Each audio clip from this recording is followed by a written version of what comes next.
Now that I am satisfied with the amount of detail and poppage that I have created using outlined Sharpie and adding additional layers of ink, it is now time for me to give my axolotl a sense of grounding. When I mean grounding, I'm talking about an object that's standing or sitting on the surface of another object, such as the ground or a table or what have you. We do that by adding a core and a casting shadow. So the core shadow is along the core of the body of the animal or object, right? Kind of establishes the center of the shade. So when you're adding a core shadow to a casting shadow, that core shadow is going to be closer to the body of your axolotl, and it's just going to be underneath that Sharpie outline on the belly and the legs and the tail. So we're going to add that in using 2 layers of ink. But first, let's create a casting shadow using 1 layer of ink. Casting shadow is where an object casts a shadow because it's blocking something like the sun or a spotlight or what have you. So, in order to create a three-dimensional illusion, it is good to have these 2 shadows working together. One is used to help ground the object, and the other one is used to help establish a sense of three-dimensional space. Keep in mind the casting shadow is usually lighter than the core shadow, and the casting shadow gets lighter and lighter as it moves away from the body of the animal, and it gets darker and darker as it moves closer to the animal. Now I'm going to do this using kind of like a straight line or a side diagonal hatch in some areas. And since this area is going to be darker than my axolotl's body, I'm probably going to use 2 to 3 layers of shade or shadow to kind of emphasize that contrast. By now you should have most of your axolotl's body established. So I'm going to briefly describe the shading key or the shading guideline for this class. For your light pink, you want to do 1 layer of shade. Okay? And then for your darker or medium pink, you're going to want to use approximately at least 2 layers of shade. This is going to help establish the difference between the 2 colors. Now for that black or the really dark colors, you want at least 3 layers of shade minimum. This is going to help separate those colors from each other and make your axolotl look realistic and unified. Now, for your first layer, you are going to want to hold your writing utensil on the end. This will ensure that you have very light pressure and will ensure that you won't go too darkly too quickly. All right, naturally speaking, your axolotl is at least going to have 1 layer of shade all the way across its body. So let's start with layer number 1, and I'm going to start with the gill area. I'm going to feather my way through these gills using a light, gentle, kind of flicking motion to kind of emphasize the flowy and flicky kind of movement of the axolotl's gills. This is how you can use kind of specialized line to create a sense of texture or movement when making your piece. I want you to focus on all of your gills before moving forward. Get that kind of flowy, flicky motion into play and kind of move your pen or your pencil the way that the frill of the gill might be flowing in the wind or within the water. Before moving forward, let's help establish that really dark shade in the eye. This is going to make the eyes in your axolotl pop, and it's also going to help you distinguish how dark is too dark on your drawing paper. You can do this by hardening your pressure by moving your hand down the shaft of your pen or your pencil and by using a circular flowing motion with the tip of your writing utensil. The goal here is to get your pitches black without any white showing through your paper. Since this is a cartoon piece, I'm not going to worry too much about having a feathered line around the outside of my subject's face. In fact, I am actually going to harden my pressure around the outside of the cheek and the smile and the shape of the head itself. This is going to kind of emphasize that kind of kawaii style.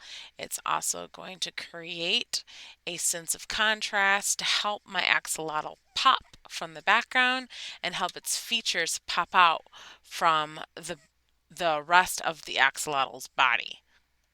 At this time, I'm using a regular writing style pressure and I am using a ballpoint pen.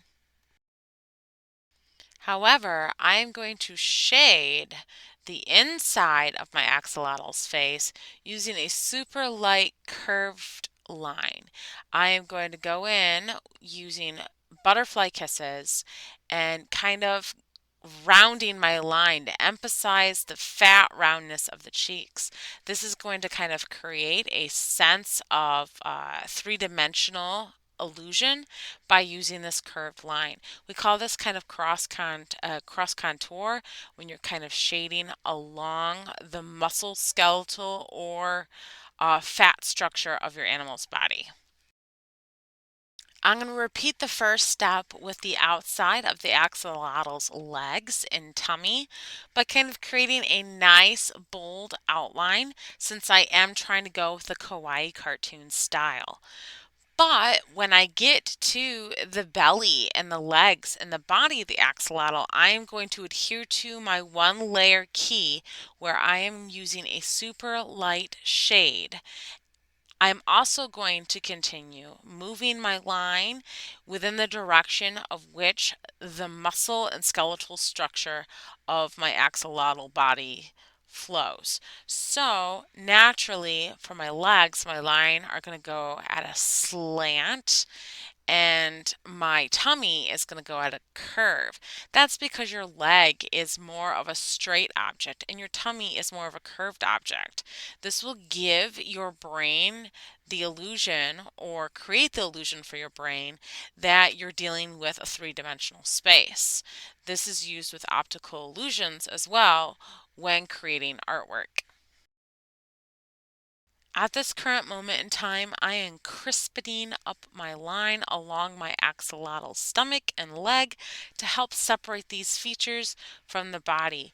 If I were doing something more realistic, my line wouldn't be as outlined and it would be more gradual using groups of shadow and shading.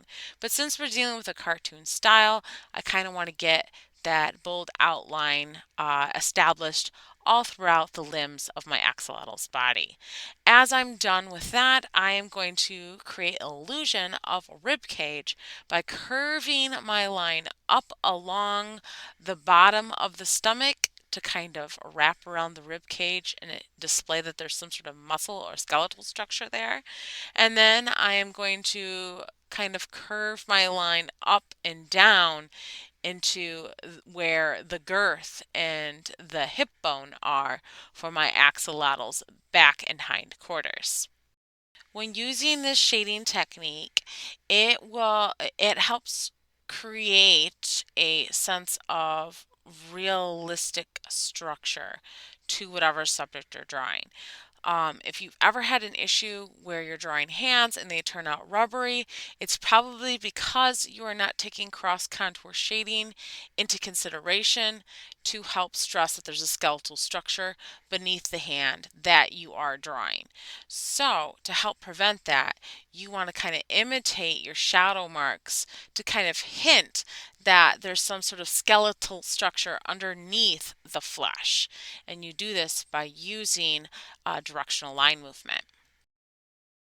Here I am kind of fine-tune or feathering out my gill using an extra layer of shade. And I am also not really pleased with how, I don't know, how skinny the outline of my axolotl is.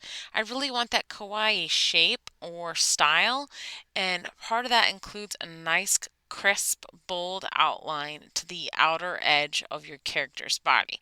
So I am going to take a Sharpie and I'm going to outline that edge accordingly until I see fit. Now, before I do this, I want to make sure that there's nothing underneath my paper that I don't want to damage or what have you, because sometimes Sharpie bleeds through your paper and ends up leaving speckles of whatever you have underneath it. So if you want to do this step, just make sure that you are careful about not damaging anything beneath the surface of your artwork. To help prevent damage, you can put a piece of scrap paper underneath that area, so that way if it does leak, it goes onto the scrap paper and not on your table or on additional artwork that may or may not be underneath your piece.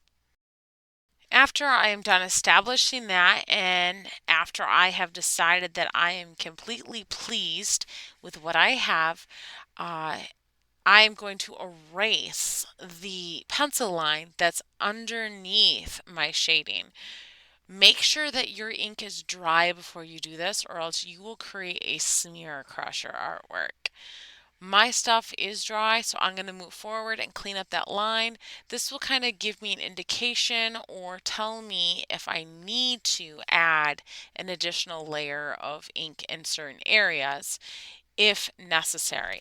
That pencil line over time ends up fading. So if you look at your artwork a couple of years from now, then if that pencil line has faded, your artwork will then look unfinished. So it's best just to finish this up and fine tune your work before storing your piece for later to come. After doing this and taking away that extra pencil line, I kind of noticed that my tail and my axolotl's gills could use a little more shade. So I'm going to add them to help make those areas pop a little more before beginning on my background.